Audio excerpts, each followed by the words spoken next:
প্রিয় সুধী সবাইকে আমার ডাটা সায়েন্স বাংলা চ্যানেলে স্বাগত জানাচ্ছি। আমি সাইলাস আল্লার। আজকে আমি স্পেশাল একটি প্লেলিস্ট তৈরি করতে যাচ্ছি, সেটা হচ্ছে mathematics for the machine learning deep learning. আমরা ডাটা সায়েন্স নিয়ে কাজ করতেছি অলরেডি। আমরা স্ট্যাটিস্টিক্স নিয়ে অনেক দূর এগিয়ে গিয়েছি।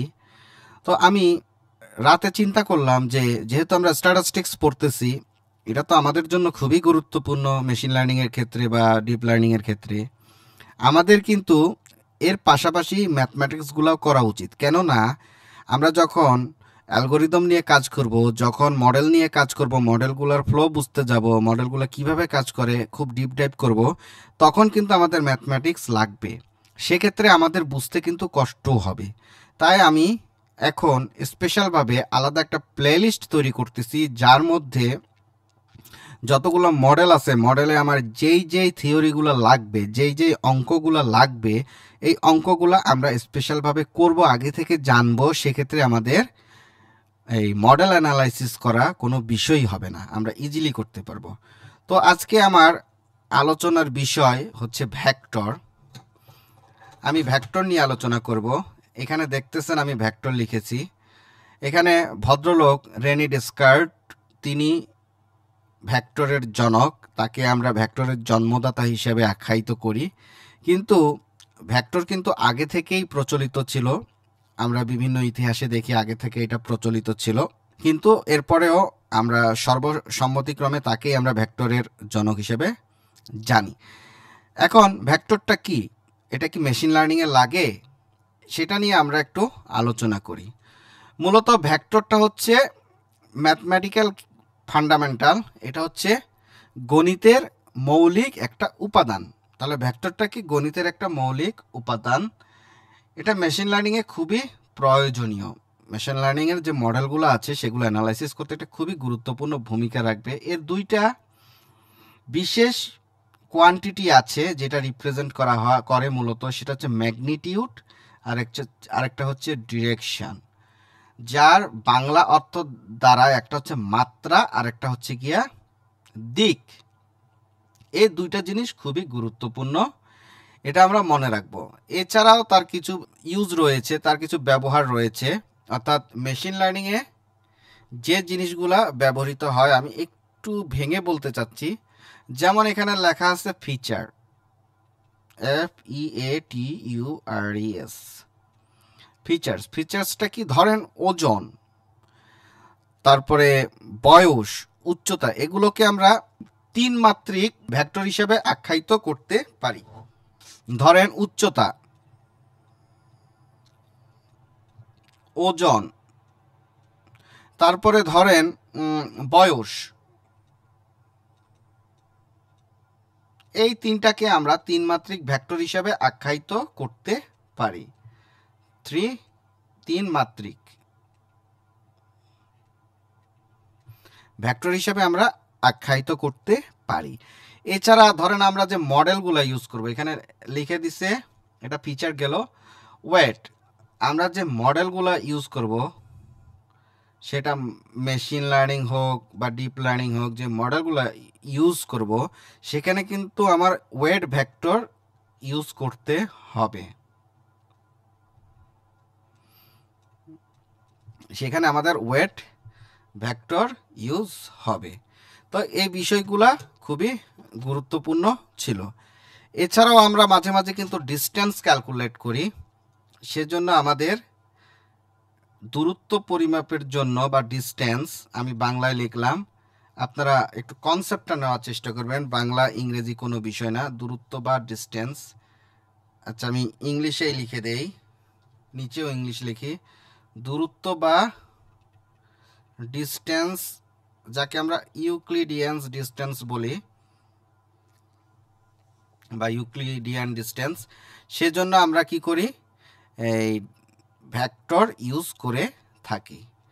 তাহলে আমরা দেখলাম ফিচারের জন্য ভেক্টর ইউজ করা হয়, যেটাকে আমরা তিন মাত্রিক ভেক্টর বলতে পারি। এখানে তিন মাত্রিক দেখাইছি তাই। তারপরে ধরেন মডেলের জন্য আমার ওয়েট ভেক্টর ইউজ করা হয়। এছাড়া দূরত্ব বা ডিস্টেন্সের জন্য, যেমন ইউক্লিডিয়ান ডিস্টেন্স পরিমাপের জন্য আমরা ভেক্টর ইউজ করে থাকি। এছাড়াও ধরেন ম্যাট্রিক, খুবই গুরুত্বপূর্ণ বিষয়। ম্যাট্রিক্সের জন্যও কিন্তু আমরা ভেক্টর ডট গুণন করে থাকি। তাহলে এই সমস্ত বিষয়ের ক্ষেত্রে আমার ভেক্টরটা প্রয়োজন, আর এগুলো কিন্তু আমার মেশিন লার্নিংয়ে লাগবেই, কোনো মিস নেই।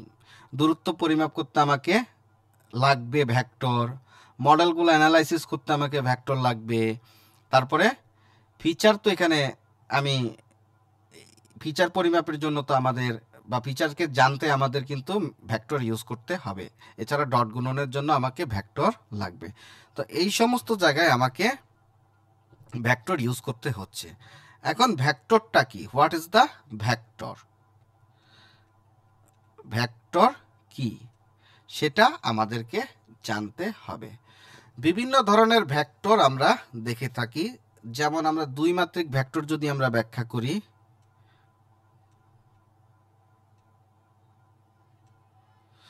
দ্বিমাত্রিক ভেক্টর, যেমন দ্বিমাত্রিক ভেক্টর ধরেন V is equal to X comma Y, এটাকে আমরা বলবো দ্বিমাত্রিক ভেক্টর। কিংবা তিন মাত্রিক ভেক্টর কেমন আমরা একটু দেখি।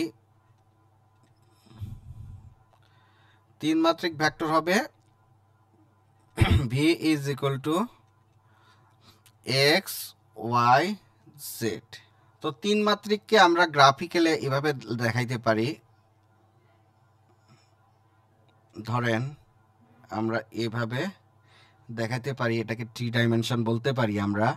এখানে আমরা জেড দিলাম, এখানে আমরা এক্স দিলাম, এখানে আমরা ওয়াই দিলাম। এখানে দ্বিমাত্রিক ডাইমেনশনকে আমরা বুঝতে গেলে আমরা এভাবে বুঝাইতে পারি। এখানে আমরা এক্স দিলাম, এই জায়গায় আমরা ওয়াই দিলাম। আপনারা এই ধরনের গ্রাফিক্যাল চিত্র 9-10 থেকে করে আসছেন, সুতরাং এগুলো সম্পর্কে আপনারা পরিচিত। এছাড়া আমরা এন মাত্রিক করতে পারি, সেটা কেমন? এন মাত্রিক ভেক্টর সমান সমান ভি চিহ্ন ভেক্টর দিয়ে আমরা ভি বোঝাতে চাচ্ছি। এখানে আমরা লিখব v1 v2 dot dot dot dot vn। এর মাধ্যমে আমরা এন মাত্রিক ভেক্টর পেয়ে গেলাম। তাহলে আমরা মোটামুটি বুঝতে পেরেছি ভেক্টর কি, ভেক্টরকে আমরা কিভাবে লিখতে পারি, কিভাবে জানি তিন মাত্রিক, দুই মাত্রিক, এন মাত্রিক। এছাড়া এগুলো কি কি কাজে লাগে এবং কি রিপ্রেজেন্ট করে। মোটামুটি ভেক্টরের এই কয়েকটা জিনিস আমরা ক্লিয়ার করতে পেরেছি। এখন ভেক্টরের উপর কি গাণিতিক অপারেশন লাগানো সম্ভব?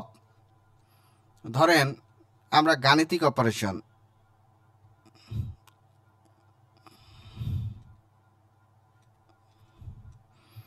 গাণিতিক লিখে রাখি, আপনারা বুঝে নেবেন। তো আমরা কি ভেক্টরে যোগ করতে পারি?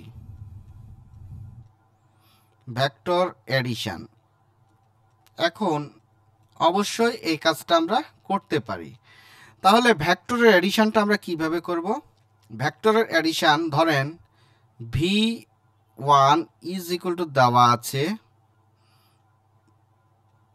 1 2 এবং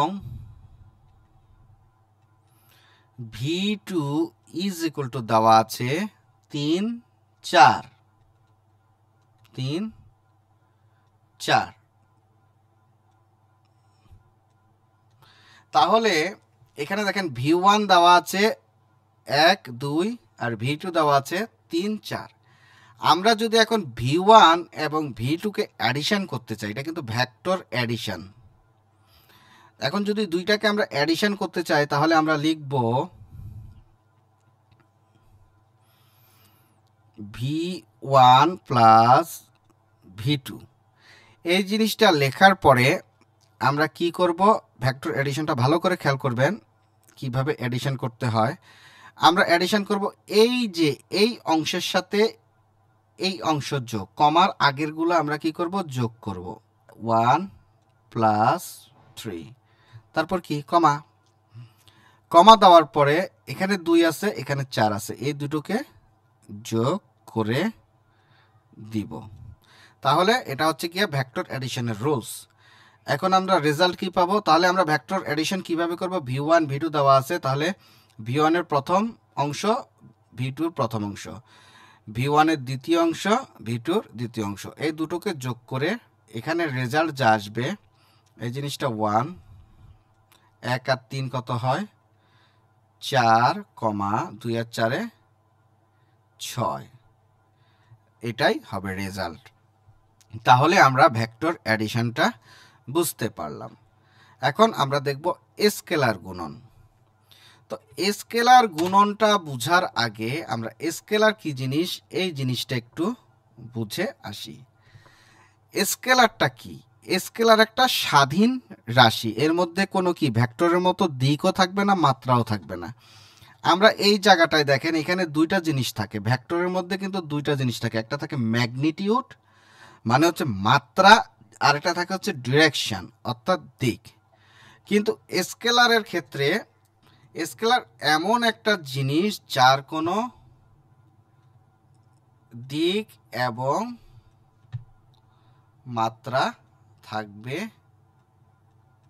না, অর্থাৎ এই স্কেলারের কোনো দিক এবং মাত্রা থাকবে না, এটা দিক এবং মাত্রা নির্দেশ করে না, যেটা ভেক্টর করে। ভেক্টরে কি মাত্রা এবং দিক থাকে, কিন্তু স্কেলারে মাত্রা এবং দিক থাকবে না। তবে তবে এর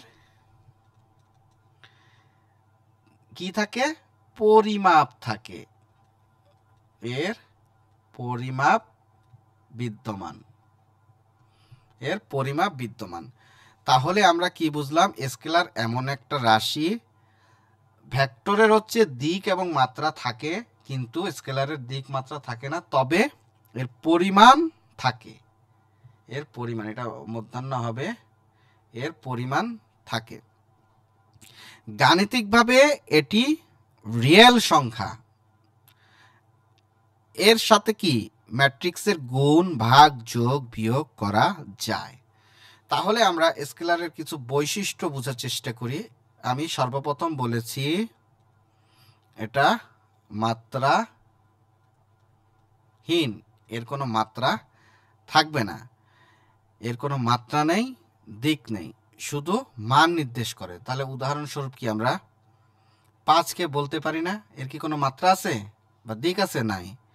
10কে বলতে পারি না, 5.7কে আমরা বলতে পারি না। সুতরাং এগুলো হচ্ছে সম্পূর্ণ মাত্রাহীন, এগুলোকে আমরা এক একটা কি বলবো? স্কেলার। এই জিনিসটা কিন্তু ভালো করে বুঝেন, আমাদের প্রতিটা জায়গায় মেশিন লার্নিংয়ের প্রত্যেকটা জায়গায় আমরা স্কেলার ব্যবহার করব, সেজন্য আমি এটা আলাদাভাবে বুঝাচ্ছি। অনেকে জানেন, অনেকেই কিন্তু জানেন না। আর এটা কিন্তু মাত্রাহীন এবং রিয়েল সংখ্যা, এটা কিন্তু রিয়েল সংখ্যা, এটা রিয়েল সংখ্যা। এর কি নির্দেশ করে? পরিমাণ নির্দেশ করে। আমরা যেমন বলতে পারি 5 সেকেন্ড, আমরা বলতে পারি 30 ডিগ্রি সেন্টিগ্রেড তাপমাত্রা, আমরা বলতে পারি 75 কেজি ওজন, ইত্যাদি ইত্যাদি, কিন্তু আমরা কি করতে পারি? পরিমাপ করতে পারি। সুতরাং এগুলো সবগুলাই কি স্কেলার। আশা করি আপনারা স্কেলার সম্পর্কে বুঝতে পেরেছেন। এখন আমরা কি করব? আমরা করব স্কেলার গুণন, অর্থাৎ স্কেলার মাল্টিপ্লিকেশন, মাল্টিপ্লিকেশন অর্থাৎ স্কেলার গুণন। তো স্কেলার গুণনটা আমরা কিভাবে করব? ধরেন v1 ইজ ইকুয়াল টু 2 এবং 3 বিদ্যমান, এটা হচ্ছে v1 এর মান। এখন যদি স্কেলার, এটা কিন্তু ভেক্টর, v1 কিন্তু আমরা ভেক্টর জানি, এখানে v1 দেওয়ার দরকার নেই, শুধু v দিয়েই v ইজ ইকুয়াল টু 2 এবং 3, এই দুইটা কি এখানে, এটা কি ভেক্টর, এটা কিন্তু ভেক্টর, এর কিন্তু মান এবং দিক আছে। আমরা যদি এভাবে করে আমরা রেখা লিখি, তাহলে এখানে 1, এখানে 2, এখানে 1 2 3, তাহলে জিনিসটা কোথায় যাবে? এই যে 2 এবং 3-এর এই বরাবর কিন্তু একটা ভেক্টর হবে। সুতরাং এর কিন্তু একটা দিক আছে, মাত্রা আছে। সুতরাং এই জিনিসটা এটা হচ্ছে ভেক্টর। এখন এর মধ্যে যদি আমি স্কেলার অ্যাপ্লাই করি, scalar K is equal two ধরেন 3, এই জিনিসটাকে আমরা অ্যাপ্লাই করব, তাহলে আমরা এভাবে লিখতে পারি, স্কেলার গুণনটা এভাবে হবে K into V. K is equal to 3, এটা আমি এই ভেক্টরের সাথে গুণন করব, তাহলে আমরা কে ইন্টু ভি লিখতে পারি। আর গুণনটা কীরকম হবে সেটা আমি দেখাচ্ছি। গুণনটা হবে মানগুলোর গুণন এভাবে হবে, আমরা এভাবে মানগুলোকে লিখব 2 ইন্টু 3, আগে এই 2-এর সাথে 3 গুণন হবে। আমরা বড় সংখ্যাকে যেটাকে গুণ করতেছি স্কেলারকে আগে নিয়ে আসি, 3 ইন্টু 2 কমা কমা 3, এই 3 ইন্টু 3, এভাবে আমরা স্কেলার গুণন করতে পারি। রেজাল্ট আসবে 6,9। এটা হচ্ছে কি আমাদের স্কেলার মাল্টিপ্লিকেশন বা স্কেলার গুণন। এখন আমরা যাব ডট প্রোডাক্ট। এটা আমাদের খুব খুব কাজে লাগবে মেশিন লার্নিং এর ক্ষেত্রে। তো আমরা করব এখন ডট প্রোডাক্ট। এখানে লিখি dot product.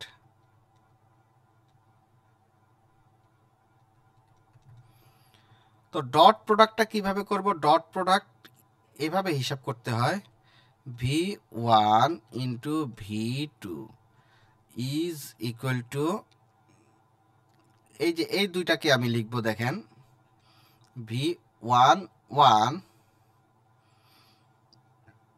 Into v2 1 plus, একটু বোঝার চেষ্টা করেন, v1 2 ইন্টু v2 2।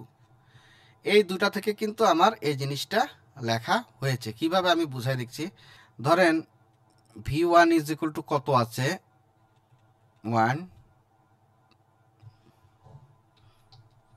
1 2, এই তো এটা হচ্ছে v1, and v2 is equal two কত আছে, 3 4, এটা ধরেন ভ্যালু। এই জিনিসটাকে আমরা ডট গুণন করি। কিভাবে করব ডট প্রোডাক্ট? দেখেন এখানে v1 ইন্টু v2 সমান সমান, এখানে v1 1, তো v1 1 এর ভ্যালু কত, 1, ডট, এটা কিন্তু কমা হবে না, এটা হবে ডট ডট। এখন v2 মধ্যে 1 কে বেছে নিতে বলছে, v2 মধ্যে এই যে এখানে দেখেন v2 মধ্যে 1, v2 মধ্যে 1 কত, 3, v2 মধ্যে 1 হচ্ছে 3 হয়ে গেল, প্লাস এখানে বলা হয়েছে v1 2, অর্থাৎ v1 এর মধ্যে 2, এই যে v1 এর মধ্যে 2 নাম্বার যেটা সেটা কত, 2, এটা হচ্ছে ডট প্রোডাক্ট, গুণ হবে না, ডট। তারপরে বলা হয়েছে v22, 22 কোনটা, 22 মানে তো হচ্ছে 2 এর মধ্যে 2, তার মানে 4 সমান সমান কত আসে, সমান সমান 3 1 3 আর 4 2 8। এখানে আমরা লিখব 3 1 3 স্কেলার হয়ে গেছে, 4 2 8 এটাও স্কেলার হয়ে গিয়েছে। সুতরাং আমরা একে বলতেছি 11। এটাকে আমরা ডট প্রোডাক্ট করেছি। এর আগেরটা হচ্ছে কি আপনার স্কেলার মাল্টিপ্লিকেশন করেছি, এখন আমরা শুধু একটা স্কেলার ভ্যালু দিয়ে গুণ করেছি। এখন ভেক্টরকে আমরা স্কেলারে রূপান্তরিত করেছি এবং ডট গুণন করেছি। এই জিনিসটা কিন্তু আমাদের বিভিন্ন জায়গায়, মেশিন লার্নিংয়ের বিভিন্ন জায়গায় এই জিনিসটা আসবে। তো মোটামুটি আমরা ভেক্টরের এই সমস্ত বিষয়গুলো বুঝতে পারলাম। যেহেতু আমাদের অনেকগুলো অঙ্ক করতে হবে আর আজকে প্রথম অঙ্ক, সেজন্য আমি সময় নিচ্ছি, আজকে আর বেশি দূর যাচ্ছি না। নেক্সট চ্যাপ্টারে আমরা ভেক্টর একটু বিস্তারিত দেখব, তারপর আস্তে আস্তে আমরা আরও গভীরে যাওয়ার চেষ্টা করব। তো আমার জন্য দোয়া করবেন, ভিডিও ভালো লাগলে লাইক কমেন্ট শেয়ার দিবেন আর আমার সাথে সাথে থাকবেন। সবাই ভালো থাকবেন, ধন্যবাদ।